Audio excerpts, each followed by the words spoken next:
एक बार लोहे की दुकान में अपने पिता के साथ काम कर रहे एक बालक ने अचानक ही अपने पिता से पूछा, पिताजी, इस दुनिया में मनुष्य की क्या कीमत होती है?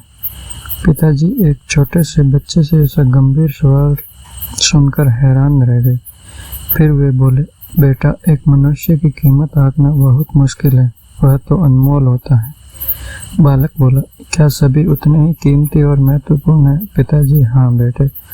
बालक के कुछ पल्ले पड़ा नहीं। उसने फिर सवाल किया, तो फिर इस दुनिया में कोई गरीब तो कोई अमीर क्यों है? किसी की कम इज्जत तो किसी की ज्यादा इज्जत क्यों होती है? सवाल सुनकर पिताजी कुछ देर तक शांत रहे और फिर बालक से स्टोर रूम में पड़ा एक लोहे का रोड लाने को कहा।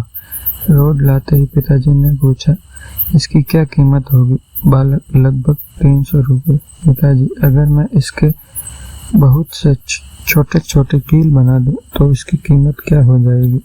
बालक कुछ देर तक सोचकर बोला, तब तो ये और महंगा बिकेगा, लगभग 1000 रुपये का। पिताजी बोले, अगर मैं इस लोहे से घड़ी के बहुत सारे स्प्रिंग बना दूं तो? बालक कुछ देर सोचता रहा और फिर एकदम से उत्साहित होकर बोला, तब तो इसकी कीमत बहुत ज़्यादा हो जाएगी।